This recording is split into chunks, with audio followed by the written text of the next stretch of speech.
This is SpaceTime, Series 24, Episode 20. Coming up on SpaceTime, sea salt discovered on the red planet Mars, the Square Kilometre Array's Engineering Development Array, and over 1,000 Starlink satellites now in orbit. All that and more coming up on SpaceTime. Welcome to SpaceTime with Stuart Gary.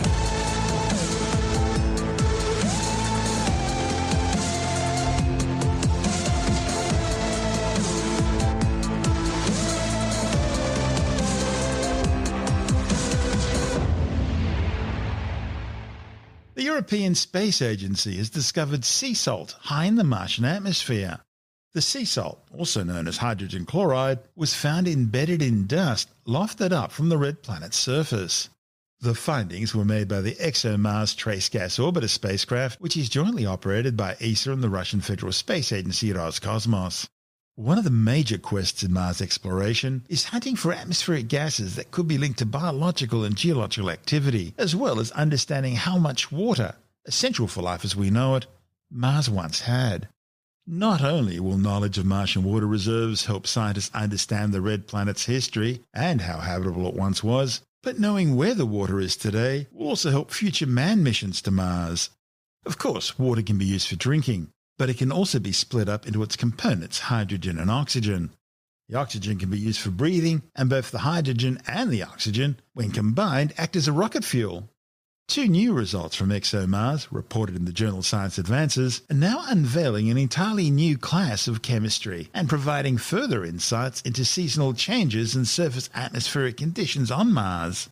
The study's lead author, Kevin Olsen from the University of Oxford, says the discovery of hydrogen chloride represents the first detection of a halogen gas in the atmosphere of Mars and presents a new chemical cycle to understand. Hydrogen chloride gas comprises a hydrogen and chlorine atom. Mars scientists have always been on the lookout for chlorine or sulfur-based gases because they're possible indicators of volcanic activity. But the nature of the hydrogen chloride observations, the fact that it was detected in very distant locations at the same time, and the lack of other gases that would be expected from volcanic activity all points to a very different source. That is, the discovery suggests an entirely new surface-atmospheric interaction, one driven by dust seasons on Mars, which haven't been previously explored. In a process very similar to what's seen here on Earth, salts in the form of sodium chloride remnants of evaporated Martian oceans and embedded in the dusty surface of Mars are lifted high into the atmosphere by winds. Meanwhile, sunlight warms the atmosphere, causing dust together with water vapor released from the ice caps of Mars to rise. The salty dust then interacts with the atmospheric water vapor to release chlorine, which itself then reacts with molecules containing hydrogen to create hydrogen chloride. Further reactions could see the chlorine, or hydrochloric acid-rich dust, return to the surface, perhaps as perchlorates, a class of salt made from oxygen and chlorine. Either way, you need water vapor to free the chlorine, and you need the byproducts of water and hydrogen to form hydrogen chloride. Olsen says water is critical to this chemistry. This team have also observed a correlation to the dust. They see more hydrogen chloride when dust activity ramps up, a process linked to seasonal heating of the Martian southern hemisphere. The authors first spotted the dust during that big global dust storm of 2018, the same one which killed off NASA's Mars Opportunity rover. The scientists observed the gas appear simultaneously in both northern and southern hemispheres, and they witnessed its surprising quick disappearance again at the end of the seasonal dusty period. They're now looking at data from the following dust season, and they're seeing hydrogen chloride levels rising again. As well as the new gases, the ExoMars Trace Gas Orbiter is also refining science's understanding of how Mars lost its water, a process which is also linked to seasonal changes.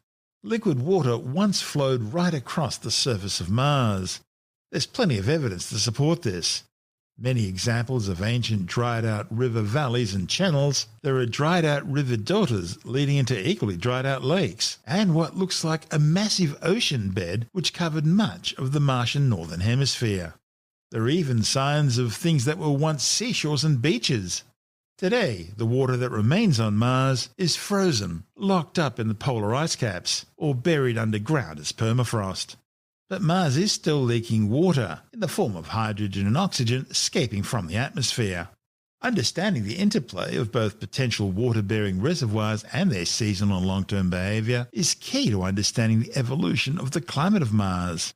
This can be done through a study of water vapour and semi-heavy water, where one protium hydrogen atom is replaced by a deuterium hydrogen atom. That's a form of hydrogen with an additional neutron.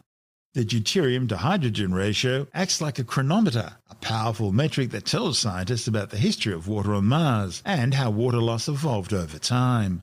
The ExoMars Trace Gas Orbiter allows scientists to better understand and calibrate this chronometer. Watch the water isotopologues as they rise through the atmosphere and test for potential new reservoirs of water on Mars. The new measurements are revealing dramatic variability in the deuterium to hydrogen ratio with altitude and season as water rises from its original location.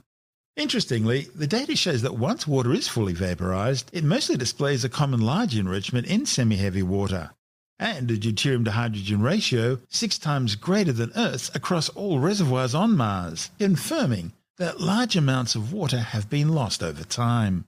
ExoMars data collected between April 2018 and April 2019 also showed 3 instances that accelerated water loss from the atmosphere. The global dust storm of 2018, a short but intense regional storm in January 2019, and water release from the South Polar ice cap during summer months linked to seasonal change. In fact, that plume of rising water vapour during the southern Martian summer would potentially inject water in the upper atmosphere on a seasonal and yearly basis. Future coordinated observations with other spacecraft, including NASA's MAVEN mission, will focus on the upper atmosphere, providing complementary insights into the evolution of water over the full Martian year. This is SpaceTime. Still to come, the Engineering Development Array, a key part of what will be the world's largest radio telescope, the Square Kilometre Array. And Gilmour Space signs yet another orbital launch contract, this one its first international customer. All that and much more still to come on SpaceTime.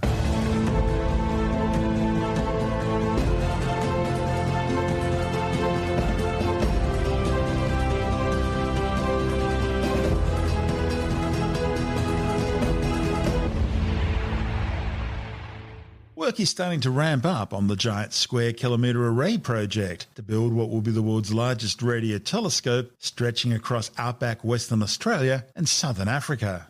Once fully operational, the Square Kilometre Array will delve deeper into the universe with greater resolution than ever before. In fact, the telescope will be so powerful that new supercomputer technologies need to be developed just to handle all the data it will generate. Part of the project is a string of precursor radio telescopes designed to test different aspects of the Square Kilometre Array's technology.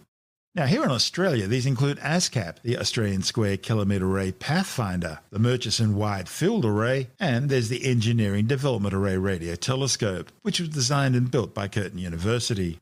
The Engineering Development Array was constructed in an extremely radio-quiet region of outback Western Australia, which is already home to the Murchison Wide Field Array Radio Observatory. And it shares some of Murchison's technologies, including the same design dipole antennas. Astronomers are using the array to detect very low-frequency radio recombination lines from the galactic centre region of the Milky Way. Low-frequency radio recombination lines provide important information on the physical properties of the cold neutral medium.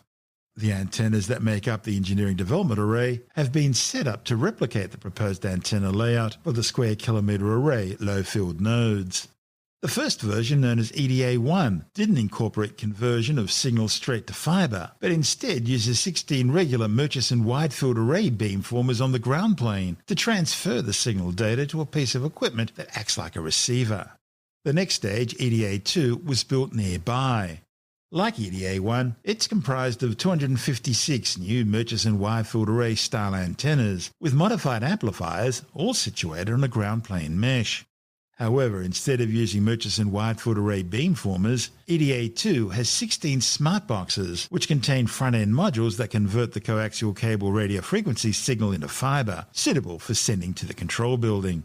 This happens through a field node distribution hub, a large shielded container on the edge of the ground plane that delivers power to the smart boxes and antenna and aggregates their data signals into a combined fibre for easy transport. This new system allows engineers and scientists to compare performances while still being a powerful telescope in its own right.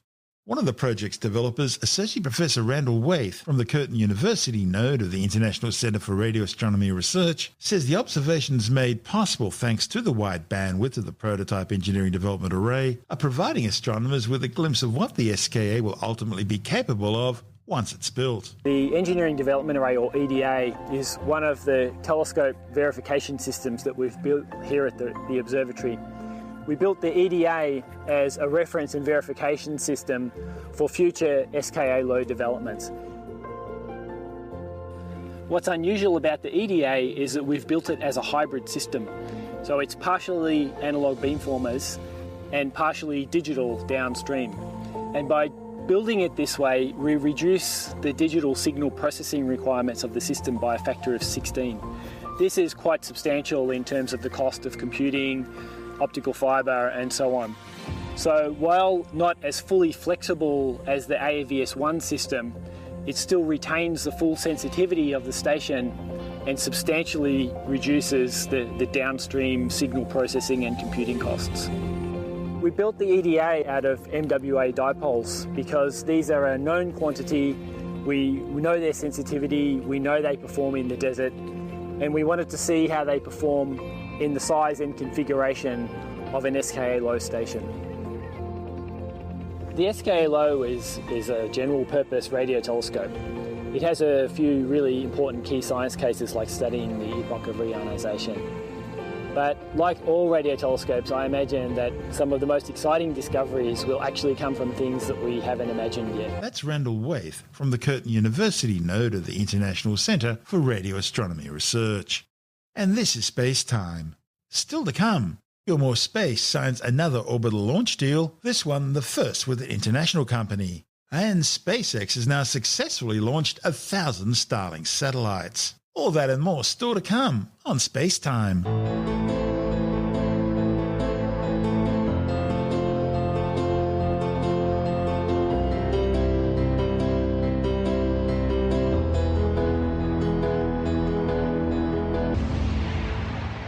Gold Coast-based rocket company Gilmour Space has signed a new deal to provide US company Momentus with launch services using Gilmour's new Eris rocket.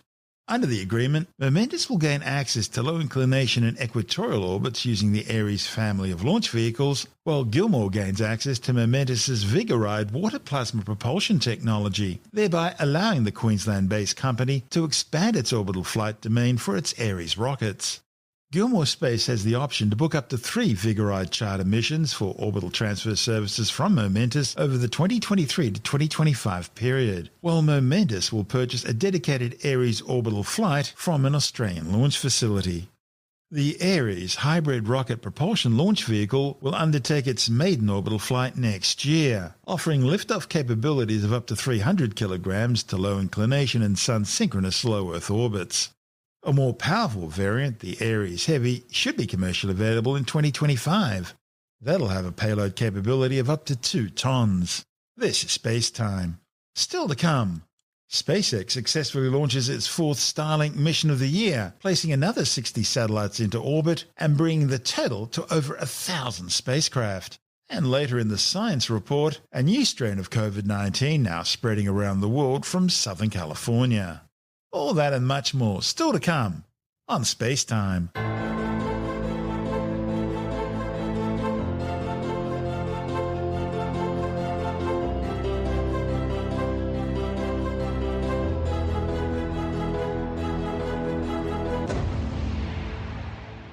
SpaceX has successfully launched its 4th Starlink mission of the year, placing another 60 satellites into orbit.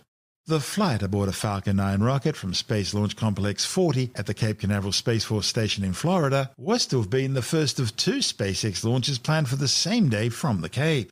The second launch in the Falcon 9 double, slated for Pad 39A, was eventually postponed to allow additional time for pre-launch checks.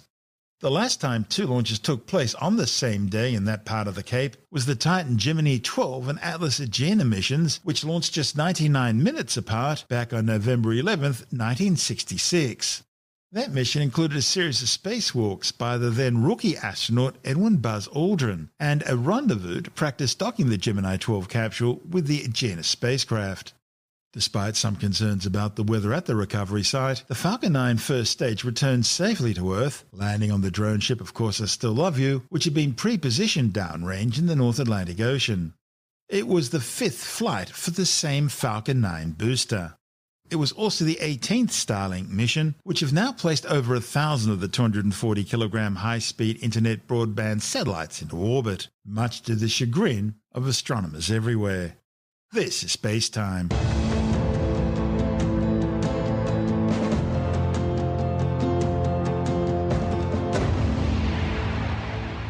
And time now to take another brief look at some of the other stories making news in science this week with a science report. There are warnings about a new strain of COVID-19 spreading around the world from Southern California. The new variant, called Cal-20C, was first found in Los Angeles County in July, before quickly spreading right across Southern California, and it now makes up nearly half of all COVID-19 cases there. A report in the Journal of the American Medical Association says scientists are still trying to determine if the new strain is more lethal than current COVID-19 variants or whether it could be resistant to any of the current vaccines. By the end of January, the new Southern California strain of COVID-19 had spread right across the United States and was also identified in Australia, Denmark, Israel, New Zealand, Singapore, and the United Kingdom. Some 2.5 million people have now died from COVID-19, and another 111 million have been infected globally since the virus first emerged from Wuhan, China. A new study claims that transgender and gender-diverse adults are between 3 and 6 times more likely to be diagnosed as autistic compared to people whose gender identity corresponds to their sex assigned at birth. The findings, reported in the journal Nature Communications, is based on data from over 600,000 adults and confirms previous smaller-scale studies from clinics. Around 1.1% of the population are estimated to be on the autistic spectrum. Transgender and gender-diverse individuals were also twice as likely to indicate that they had received diagnoses of mental health conditions, especially depression. A new study claims that at least some of the bluestones used in Britain's 5,000-year-old Stonehenge monument on Salisbury Plain in southwest England were recycled from an even earlier monument in southwestern Wales. Archaeologists from University College London believe several of the iconic Neolithic standing circle stones had been used on an earlier stone circle named Warne Morn, some 280 kilometres away. Warne Morn is Britain's third largest ancient monument. It operated for some 400 years and was the heart of a densely populated community until 5,000 years ago, when all the people suddenly vanished. That's about the same time Stonehenge was built. Warne Morn has a diameter of 110 metres, again the same as the ditch enclosing Stonehenge. And like Stonehenge, Warne Morn is aligned to the summer solstice. A report in the journal Antiquity suggests that bluestones may have been moved by the builders of Stonehenge as their society migrated to a new area. The findings would explain why the monoliths of Stonehenge were transported so far, when most similar standing circles of the time used locally sourced material. Well, they say blood is thicker than water, but that's not always true. A new study reported in the Proceedings of the Royal Society B has found that if you got on better with your friends than with your siblings as a child, you're not alone. French researchers have found that kids are often better at cooperating with non-relatives than their siblings. The authors believe that getting on with people from other families helps expand social networks even if they're not friends, and that could lead to future benefits. And to be honest, really, who would want to cooperate with their sibling after they told on you to the oldies? An important iOS security update, safety warnings about a potentially deadly design issue with the iPhone 12, and Nikola Tesla's dream of sending electricity wireless through the air to power appliances and devices is now a reality. They're just some of the stories this week from the world of technology with Alex Zaharov-Reutt from ITY.com. Yeah, this is the latest 14.4 version of iOS and iPad OS. And if you've got an iPhone 6S or above or an iPad Air 2 or above, it's definitely worth updating because there are three critical vulnerabilities that Apple and others believe are being actively exploited and targeted by hackers. The vulnerabilities target the kernel, the core of iOS, and WebKit, which is the web browser engine behind Safari. So in theory, if you went to a web page that had the malicious code, then the bad guys could run apps on your phone or do things to your phone to exfiltrate information and learn about you. And the iOS 14.4 closes those vulnerabilities. In fact, Apple has put something called Blast Door, which is something that stops the hackers from more easily being able to take advantage of vulnerabilities like iMessage and other things like that. So if you've got an older device, definitely worth updating. I read somewhere as well that people with even older iPhones still stuck on iOS 12 were getting some sort of update too. So, Apple has given updates before to older devices that aren't receiving the latest versions of their updates. But in this case, it's definitely important that you update your device straight away. There's also updates for the Apple TV and the Watch OS, and pretty soon we'll have an update for Mac OS as well. And there's other news with the iPhone 12 as well, being a bit of a problem if you've got a pacemaker. Yeah, the iPhone 12 can be a real heartstopper of a product because of the magnets in the back of it that allow you to attach the Apple MagSafe charger that guarantees that the magnets are in the right spot to give you a 15-watt charge instead of a 7.5-watt charge through the normal QI or Qi charging. But these magnets are strong, and so Apple has put out a warning that you need to keep your iPhone 15 centimeters away from your body or your chest area if you have a pacemaker. And I did read someone with a comment somewhere saying, I keep my iPhone in my top pocket and I've got a pacemaker. So clearly you don't want to be doing that. Normally iPhones don't have a lot of magnets inside of them, but the MagSafe ones, which is the latest ones, the iPhone 12 ones, they do for this particular configuration of being able to attach this MagSafe charger. And of course, the new iPads as well also have a lot of magnets inside so they can easily attach to the cases. And in fact, some people noticed you could attach your iPad to like a fridge, for example, like a giant fridge magnet. But as with most things medical, it's important, if it's got magnets inside, follow the directions. If you've got a pacemaker, you can still use an iPhone. You should still use, wireless headphones, be they wired or Bluetooth, but just don't keep the iPhone itself close to your heart area. What does that do to your credit cards and things like that? Well, clearly it's not safe for credit cards, but a lot of the, for example, the Apple MagSafe credit card holder typically has something inside of it that negates the magnetism from affecting your credit cards. Yeah, some sort of shielding. So don't keep your iPhone right next to your wallet, for example. Keep it in a different pocket. I mean, I haven't heard of people having their credit cards wiped by iPhones in recent times, but if you are going to do that with an iPhone 12, then you should use the approved MagSafe charger with the shielding. I wouldn't be using any different sort of case. And of course, if you are finding your card is wiped, then you need to contact the bank and get a new one. But at least, thankfully, we're no longer using audio cassettes and video cassettes or even CRT televisions where magnets could have a real issue. Being a radio person, I've got some old reel-to-reel tapes which are of historical value. I've got to make sure I keep my iPhone 12 well clear of those now as well. That's right. And if you have an old-fashioned spinning hard disk that you use to store large amounts of video or photos because it's cheaper than SSD, I mean, don't be putting your iPhone 12 on top of that drive, in an absent-minded way, or it might start deleting the information off the drive because the spinning hard disks store information magnetically, whereas flash memory and SSDs do it through a completely different type of technology. So it's becoming less of an issue in the modern world, but not if you've got a pacemaker and not if you're not using one of the shielded MagSafe credit card attachments from Apple or from a authorized third party. Tell me about ComSol. Tell me about the power banks and what's this fire risk problem we're hearing about? Sure. Well, ComSol is a brand of power banks sold in Officeworks in Australia. This is a bit like Office Max in the States or Staples in the States. Officeworks is our big version of that. And this ComSol brand is, I'm not sure if it's a house brand or not, but I think it's only sold in Officeworks. But they've got 20,000 milliamp hour USB-C laptop power banks.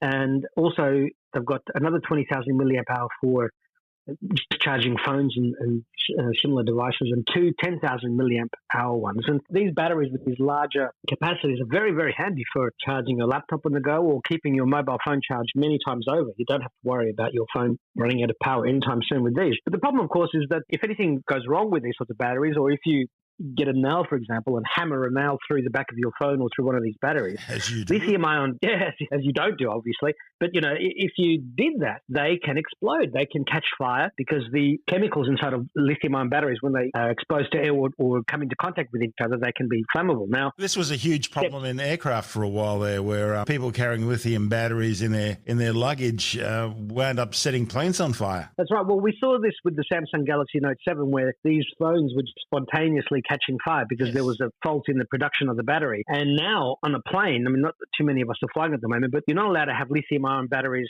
in the hold, because if something in your luggage pierces the battery in some way, then it can catch fire. And of course, in the hold, you have lots of luggage, and that can bring a plane down. There was talk that the MH370 yes, keep it in the plane cabin with the people. Yeah, that's right. Well, but the thing is, at least if it's in the cabin, it's more easily able to be noticed. You can't chuck it out the window. Come on. You can't. No, you can't. But they do have these boxes with sand inside that you can put a smoking phone into and put the fire out that way, because water doesn't seem to have much of an effect. And this is why also when you have been on planes, you always see the announcement, look, if you do lose your phone down the side of the seat cushion, please don't bend your chair forwards or backwards, because you could crack the phone in half. And of course, cracking the phone in half can cause the battery to get damaged. And there have been incidents on planes. So airlines are very, very careful about that. But these ComSol batteries, branded batteries that are sold in Officeworks or the US equivalent of Staples or OfficeMax, I mean, they're just devices sitting in people's homes, which could set a home on fire and could spontaneously combust like happened to the Samsung Note 7. So there is a recall, and you will get your money back, or they'll give you a replacement that doesn't have these issues. And, you should double check to make sure that you're storing your batteries safely, that you don't mistreat them, mishandle them. And if you do have one of these ComSol batteries, please take it back to Officeworks and they'll let you know if it's the affected one or not. That raises all sorts of questions also about if you've got an old iPhone sitting in a shed somewhere. Well, look, it's not a good idea to keep lithium-ion batteries in hot places. There was a story of the iPhone 10 2 or 3 years ago, back of somebody's car when they went surfing, and it was apparently underneath some clothes, and apparently it spontaneously caught fire. Now, that didn't happen to very many other iPhones, otherwise you would all have heard about it. But if you leave your phone in the car in the summer and it gets very hot, that's very, very bad for batteries. And I know that I have a Navman Yes device that talks up the fact that it uses a supercapacitor inside as part of its battery system that can withstand these very high temperatures. People leave their GPS devices in the car. So, if you've got a phone of any sort, don't leave it in a hot shed or in the hot car in the summertime especially, because you either damage the battery or, in rare circumstances, it can explode and catch fire. And finally, we've achieved Nikola Tesla's dream of charging through the air. No need for cables. Tell me about it. Yes, well, one of the big questions about that is how you meter somebody and charge them for their power usage. But companies like Xiaomi, which makes iPhone clones, and Motorola, owned by Lenovo, come out with announcements that they have these wireless power charging systems. So just like your phone receives the internet over Wi-Fi, devices can send power through the air using millimeter wave technology and highly beamforming directional energy to the antennas inside these phones, which will then charge your battery. Now, Xiaomi's system only works at 5 watts, and that's a far cry from the 7.5 or 15 watt charging systems that we see in current use in Apple devices, and even faster wireless charging in other devices. But the other devices require you to place your phone down on a pad. Just imagine if you had to place your phone or tablet onto the top of your Wi-Fi router if you wanted to get wireless internet. It'd be ridiculous. But we take this sort of thing for granted with wireless technology because there isn't anything better as yet. But Lenovo and Xiaomi aren't the first. Back in 2015, I interviewed somebody from a company called Ossia who had a technology called COTA, C-O-T-A, or Charge Over the Air. And they're basically talking about how, this little box can sit there like your Wi-Fi router and it can just beam power to your phone, your remote controls, your games controllers, desk lamps, any sort of devices that need low or lower amounts of energy. And of course, people are worried that sending it power through the air might somehow cook you. Discriminate? Well, look, I don't know the full details. There are white papers, and there is information about this. And in Motorola's demo, when somebody put their hand in front of the transmitter, it stopped the two phones which were within 1 meter of the transmitter from charging. So there's a lot of hype about this. Technology has been in development for years. There was a huge expectation that in 2018 Apple would launch this technology with another company called Eris that also has this technology, but it never happened. And hopefully this is the decade when we finally will see wireless power become as ubiquitous as Wi-Fi. And it will mean thinner, lighter and smaller devices. Your battery could be 1/10 of the size that it is now if you could reliably get a lot of power from the home you were in, the office, the hotel, even just walking down the street. But of course, companies like to meter for power.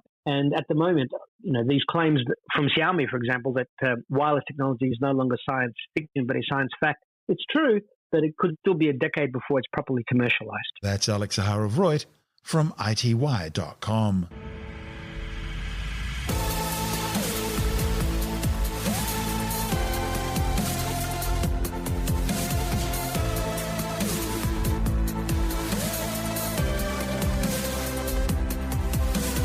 And that's the show for now.